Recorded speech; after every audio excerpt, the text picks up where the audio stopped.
kemana arah mau kita berjalan, kemana kita harus berlari, kemana kita harus betul-betul kerja keras. Nah,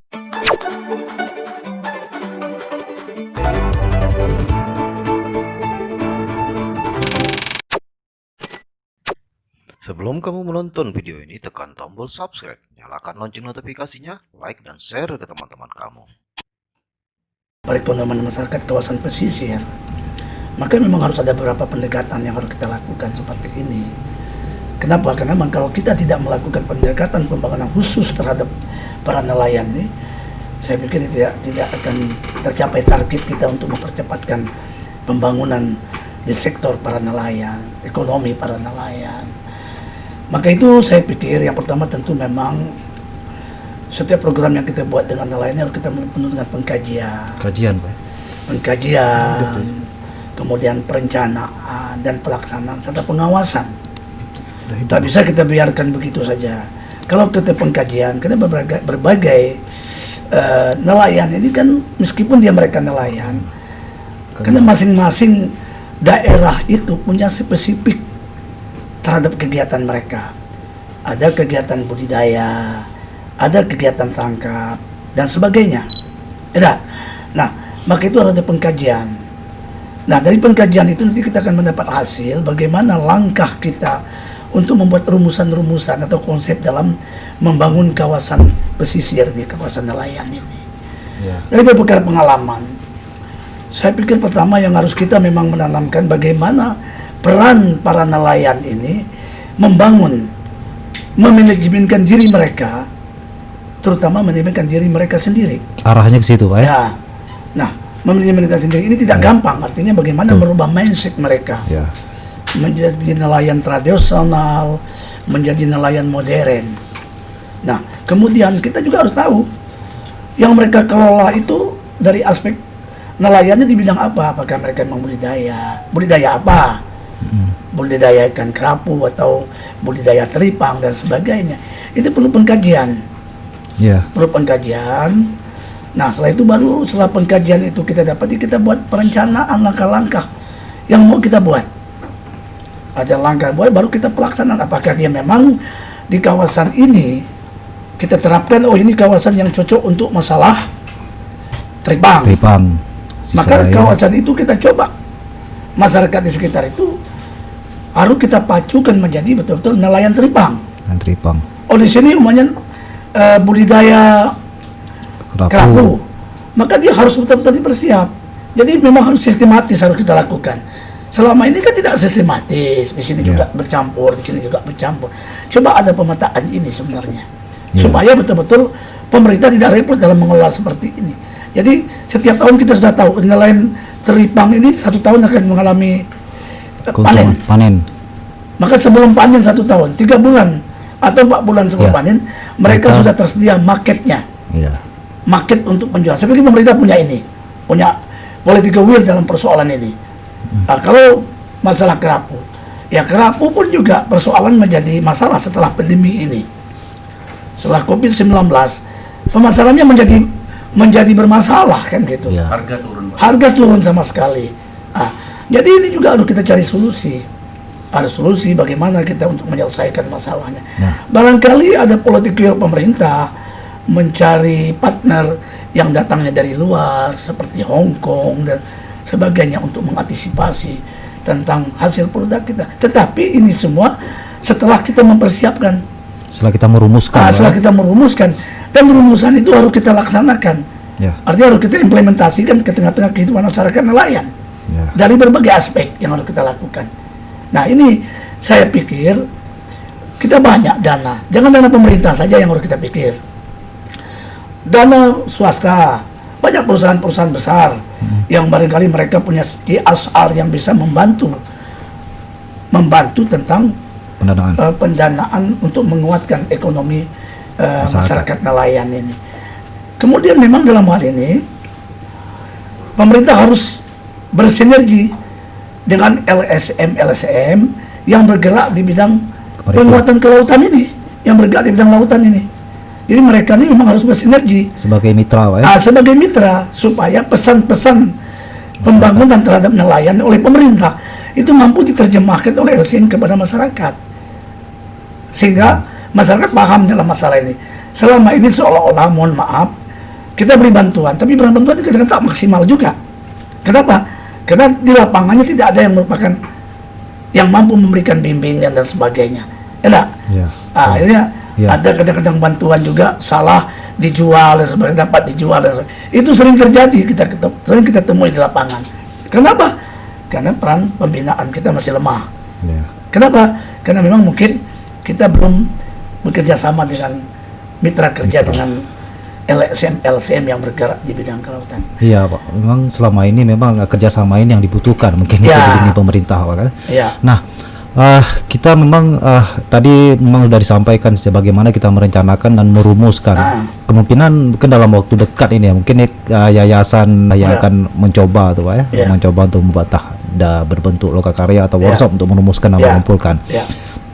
Nah, kedepannya kemungkinan ini kan ada beberapa hal nih Pak, ada beberapa hal yang menjadi permasalahan sebenarnya kan banyak, memang tidak sebenarnya tidak mulus saja kita untuk membangun masyarakat nelayan dan pembudidaya ini. Nah, memang salah satu solusinya yang seperti Bapak sampaikan itu ya, mitra memang terputus sebenarnya, komunikasi terputus selama ini. Mungkin Bapak mengetahui karena Pak Kamarudin ini juga kan orang lapangan Pak ya. Saya bahkan masyarakat di Kabupaten Lingga juga saya kira tidak mungkin tidak kenal dengan Pak Kamarudin atau kenal dengan Wakdin itu biasa dipanggil Pak ya.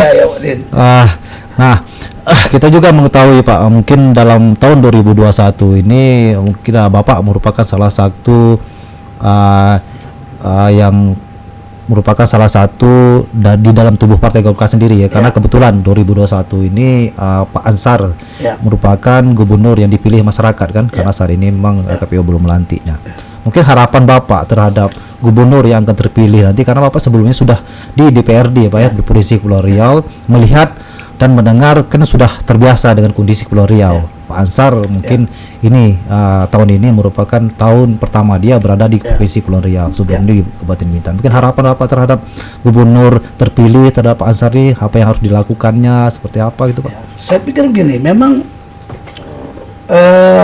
yang harus dilakukan oleh gubernur ke depan, pendekatan pembangunan itu melihat bahwa Kepulauan Riau ini adalah provinsi yang berbagai pulau-pulau, yang dia merupakan provinsi kelautan. Maka pendekatan pembangunan kita memberikan dorongan agar memang beliau banyak memprioritaskan pembangunan dari sektor kelautan. Kenapa? Konsentrasi masyarakat terbesar di Kepulauan Riau ini di kelautan. Keberhasilan beliau membangun ekonomi masyarakat pesisir, otomatis gambaran mereka beliau berhasil membangun ekonomi masyarakat. Karena geografis daerah kita ini luar biasa, 98% ya diperkirakan itu sudah laut kan. Nah, maka itu kita mendorong agar Pak Ansar merumuskan konsep-konsep pembangunan ini lebih memprioritas pada sektor kelautan, tanpa pula mengindahkan, tetap memprioritaskan juga sektor lainnya. Tetapi karena ini kelautan lebih besar, maka mau tidak mau harus sektor kelautan yang menjadi prioritas. Ditambah lagi sekarang ini kita telah melahirkan produk hukum RZWB3K ini. Nah, kita berharap kalau ini dikelolakan secara profesional, ini pasti akan menghasilkan kekuatan keuangan yang sangat luar biasa untuk PAD, PAD untuk Provinsi Kepulauan Riau. Maka kita ini tidak harus terbiarkan, dan betul harus diimplementasikan dengan baik dari perda ini. Maka dari itu memang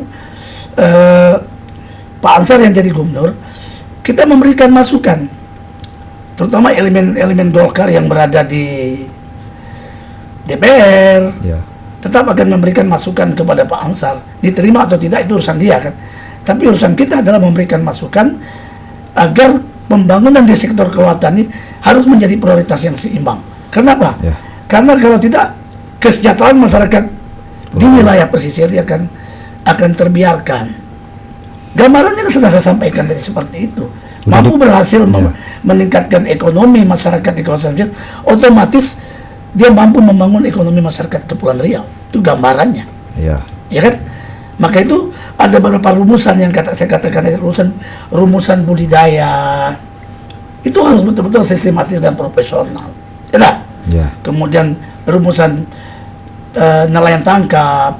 Kemudian ada potensi-potensi lain di kelautan yang juga memberikan ruang yang besar untuk penguatan ekonomi rakyat dan penguatan ekonomi keuangan bagi daerah ini. Ya, kita berpikir, analisa kita, kalau ini sudah tergarap dengan baik, sektor kelautan ini tidak akan meningkat. PAD kita dari sektor kelautan ini antara 1 sampai 4 triliun sumbangan dari faktor kelautan, bahkan mungkin melebihi daripada itu kalau ini betul-betul dikelola secara baik dan profesional. Ya betul itu Pak. Selama ini memang harapan betul. Karena selama ini walaupun sektor laut kita ini cukup besar dan cukup luas dengan potensi yang ada, tetapi sumbangan PDRB ini sangat kecil itu Pak. Ya. Karena memang nah ke depan seperti yang Bapak sampaikan mungkin tidak hanya sekedar rumusan. Ya. Ini Pak Ansar juga mungkin sudah manggil Bapak Pak ya untuk membicarakan masalah kita berdiskusi, berdiskusi Pak ya. Sudah mulai berdiskusi. Kita ya mungkin seperti itu. Mungkin konsep dan segala macam ini juga memang tergantung kepada personal. Ya. Kita tahu selama beberapa periode ini Dinas Kelautan yang membidangi kelautan dan perikanan ini posisinya masih PLT ya Pak ya. Kedepannya ini mungkin harapan lah, mungkin Bapak mungkin bisa menyampaikan bagaimana ini memang harus dipush sebenarnya personalnya, kemudian konsepnya sehingga terarah, sehingga tepat strategi yang ingin kita capaikan sehingga masyarakat itu tersejahterakan Pak. Nah mungkin Pak kalau mungkin bisa dikasih bocoran atau apa, ini apakah memang dalam tubuh di lingkungan Pak Ansar sini sudah mulai menyusun apakah dalam sektor perikanan ini baik secara personal maupun konsep ini apakah memang sudah mulai di set bersama mungkin dengan berapa tim dengan wakil gubernur terpilih, apakah memang sudah ada gambaran ini Pak? Kalau kita belum ada gambaran, tetapi sudah memberikan masukan. Saya berharap bahwa Pak Ansar ini akan menjadi salah satu gubernur yang betul-betul memperhatikan sektor kelautan. Selama ini kita, mohon maaf, gubernur-gubernur terdahulu itu tidak terlalu terkonsentrasi masalah kelautan. Sehingga prioritas anggaran pun kelautan ini tidak menjadi prioritas. Kita berharap ke depan bahwa sektor kelautan ini betul-betul menjadi prioritas lah Pak Ansar. Ya kan? Karena ini betul-betul provinsi kepulauan. Ya kan? Apalagi memang dalam undang-undang itu kan 0 sampai 12 mil itu kan milik Provinsi Kepulauan Riau. Maka kita minta Pak Ansar punya konsep mengelola 0 yang sampai 12 itu. Mau kita buat apa sesuai dengan RZUP3K-nya. Maka itu memang nanti kita berharap kawan-kawan di perikanan juga ini segera mengimplementasikan tentang pemetaan wilayah itu. Artinya sosialisasi bahwa kawasan tangkap itu di mana saja, kawasan konservasi mana saja, kawasan-kawasan ekonomi kelautan di mana saja. Ini perlu segera disosialisasikan. Mungkin masih bisa bekerja sama dengan Yayasan Maritim Kepri Pak untuk pemetaan itu, karena memang kita belum terpetakan. Kita hadir seperti itu, agar kita memang sebagai organisasi not government, artinya LSM dalam hal ini, tentu kita akan menjembatani pesan pembangunan yang disampaikan oleh pemerintah kepada rakyat. Jadi kita coba menjadi orang yang mampu menjembataninya. Bagaimana cara menjembatani? Tentu harus kerjasama. Tentu konsep-konsep pemerintah kita harus tahu. Peran kita sebagai melakukan pengawasan dan pendampingan, konseling terhadap para nelayan. Agar kebijakan yang dibuat oleh pemerintah dari sektor kelautan itu sukses. Yang kita ingin sukses itu. Kalau sudah sukses, otomatis kesejahteraan rakyat yang pada giliran yang kita capai. Ini bagian target dari Yayasan Maritim Kepri ini Pak ya, sebagai penyambung lidah penyambung lidah. Sebagai penyambung lidah dari masyarakat kepada pemerintah Pak ya. Ya mudah-mudahan lah saya kira dengan Bapak sebagai ketua yayasan dan juga menjadi anggota DPRD ini dimuluskan dengan Insya Allah. Mudah-mudahan diluluskan. Saya pikir banyak kawan-kawan Golkar yang berada di komisi yang terkait dengan perikanan, kemudian di Bangga dan sebagainya. Mengapa tidak? Dan kawan-kawan lain juga, bukan hanya di Golkar. Kalau untuk kepentingan rakyat mereka pasti akan berikan dukungan. Ya pasti. Tinggal tergantung konsep yang ditawarkan oleh pemerintah saja. Nah kalau konsep pemerintah menawarkan memang sektor kelautan yang menjadikan prioritas, tentu saya pikir kawan-kawan tidak keberatan untuk memberikan dorongan. Karena yang kita perjuangkan adalah rakyat kita. Ya. Bukan hanya Golkar saja, tapi partai-partai lain juga mempunyai visi yang sama terhadap kesejahteraan masyarakat. Ya. Mungkin setelah ini Pak, dari sisi pribadi sendiri ada punya target Pak terhadap karir, mungkin setelah menjadi anggota DPRD berikutnya 5 tahun entah menjadi. Kalau saya sebenarnya belum mau bicara itu lah. Tapi saya berpikir bahwa tingkat kesejahteraan masyarakat lah yang harus kita kejar hari ini. Karena kita diamanahkan oleh rakyat, dipercayakan oleh rakyat dan diamanahkan oleh Allah ini kan memperjuangkan kepentingan rakyat. Maka itu dulu prioritasnya. Kalau itu sudah prioritasnya, baru kita lihat kemana arah mau kita berjalan, kemana kita harus berlari, kemana kita harus betul-betul kerja keras. Nanti kita lihat dari apa yang telah kita perjuangkan untuk terhadap kepentingan rakyat ini. Ya, terima kasih Pak. Mungkin sedikit informasi yang Bapak telah sampaikan, mungkin ini didengarkan oleh masyarakat, komitmen dari Yayasan Maritim Kepulauan Riau dan juga dari sosok Pak Kamarudin Ali. Saya kira saya sedikit paham lah dengan sosok Pak Kamarudin Ali. Mungkin secara garis keturunan ini Bapak ini sebenarnya adalah keturunan Sultan karena tongkat yang Bapak pegang itu masih ada Pak ya? Ada. Tongkat ada. Oh iya. Itu tahu. Tak tahu itu sejarah memang sampai ke Pak Kamarudin Ali. Luar biasa karena tak sembarang orang bisa memakai tongkat ya. Pak, terima kasih atas kehadiran kita bersama. Terima kasih Pak telah hadir bersama kita. Mudah-mudahan langkah kita ke depan menjadi langkah bersama sinergi untuk membangun ke masyarakat Kepulauan Riau sejahtera Pak ya. Terima kasih. Bila taufiq wal hidayah. Assalamualaikum warahmatullahi wabarakatuh. Waalaikumsalam warahmatullahi wabarakatuh.